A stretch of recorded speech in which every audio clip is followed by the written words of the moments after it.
اللہ تعالیٰ نے اس امت میں بہت صلاحیت رکھی ہے۔ ایک ایک امتی صلاحیت کا مالک ہے۔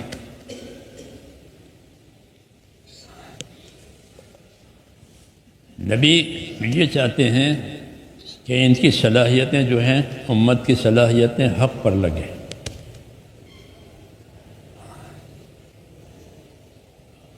وہ اپنی زندگی کو کسی کا اعلی کار نہ بنائیں۔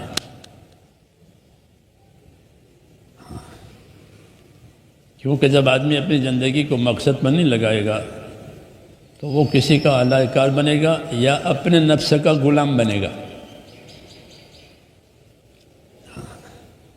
اپنی خواہش کے تابع ہوگا۔ جی ہاں، اس لیے اپنی صلاحیتوں کو امانت سمجھنا ہے۔ اللہ نے ایسا ہی بنایا ہے آدمی کو۔ ایک ایک آدمی ایک دنیا ہے، یہ کہتے ہیں کہ دنیا میں کیا نہیں ہے، ایسے ایک ایک آدمی ایک ایک دنیا ہے۔ اتنی طاقت اللہ نے اس میں رکھی ہے۔ ہاں، اور یہ طاقت ساری کی ساری مقصد پر لگنے کے لیے ہے۔ بہت طاقت دی ہے۔ یوں پیدا تو یہ کیا کہ ہم نے انسان کو کمزور پیدا کیا۔ جی ہاں، وہ کمزور ہے، اس کی بناوٹ میں یہ کمزور ہے، لیکن اس میں صلاحیت اتنی ہے کہ یہ فرشتوں سے بھی آگے جائے گا۔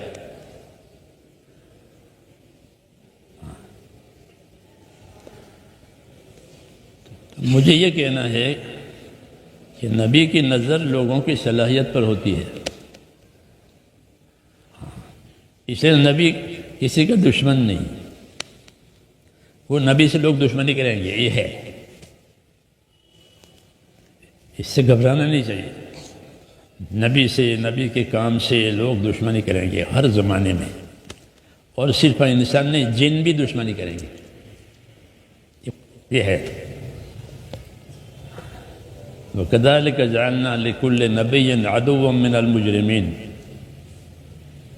یہ کہا کہ مجرم لوگ جنوں کے، انسانوں کے، یہ نبی سے دشمنی کریں گے، ان کے کام سے دشمنی کریں گے۔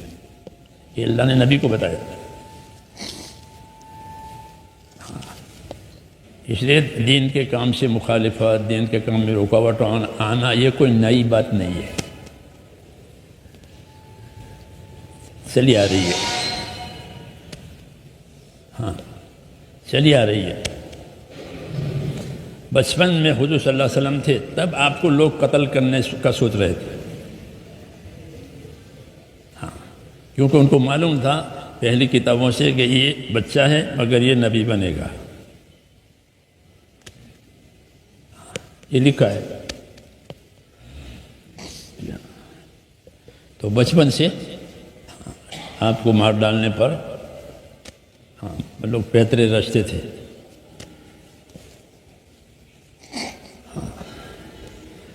آخر تک یہی رہا۔ آپ کو زہر دیا، آپ پر جادو کیا، اعلیٰ قسم کا زہر دیا تھا۔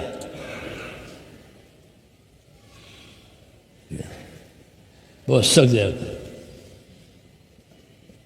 جیسے کوئی آدمی نے کوئی غلط چیز کھا لی ہو تو موسموں میں وہ چیز اثر کرتی ہے۔ ہاں، تو ایسے وہ زہر موسموں میں اثر کرتا تھا جو خیبر میں آپ کو دیا تھا۔ ہر سال ایسے زہر تھا۔ وہ یہ جادو کیا تھا، وہ بھی اعلیٰ قسم کا تھا۔ رقم دی تھی جادو والی کو، 3 دینار دیے تھے سونے کے۔ تو وہ جادو بھی بہت تیز تھا، 6 مہینے تک رہا اس کا اثر۔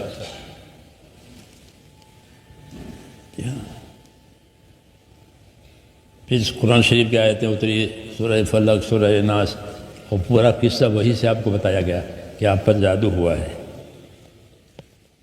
اور جادو کا سارا سامان فلاں کنویں میں ہے، دبایا ہے، اسے نکلواؤ۔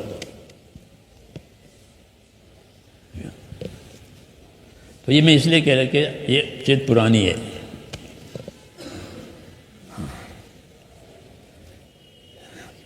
یہ حق کے ساتھ دشمنی کرنا، حق کو بدنام کرنا، حق کو بدنام کرنا، حالانکہ یہ دین حق ہے، سچا ہے، کتاب سچی، اللہ سچا، رسول سچا، سب سچا، پھر بھی کیچڑ اڑانا۔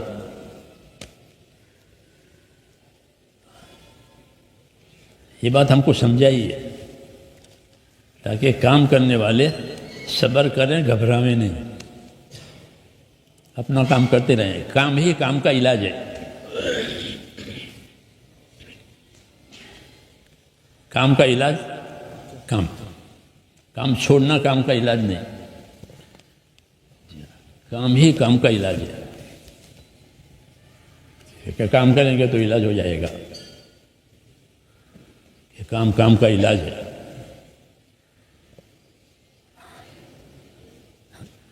تو میں کہ نبی کے دشمن انسان بھی ہوئے، جنات بھی ہوئے، جن بھی آپ کے دشمن تھے۔ جیسے جن مسلمان ہوئے، ایمان لائے، 6 مرتبہ حضور صلی اللہ علیہ وسلم نے جنوں کا اجتماع کیا تھا۔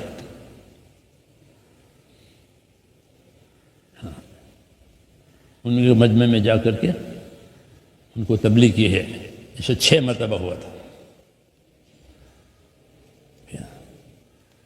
کیونکہ آپ جنوں کے لیے بھیجے گئے ہیں اور انسانوں کے لیے بھی بھیجے گئے ہیں،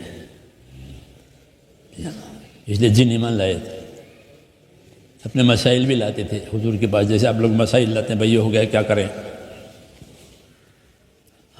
ہوتا ہے نا، اپنے بڑوں کے پاس مسائل لے جاتے ہیں، بھئی یہ مسئلے ہیں، اس کے بارے میں بتائیے ہم کیا کریں، وہ بھی لاتے تھے۔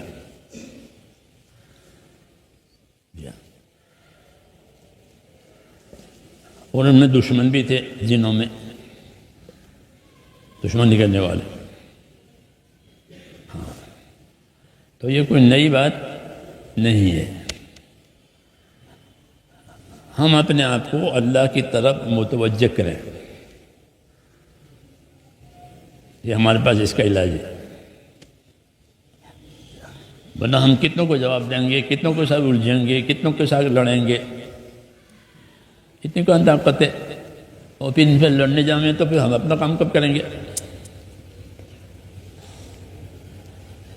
سمجھدار آدمی نہیں الجھتا، صبر کرتا۔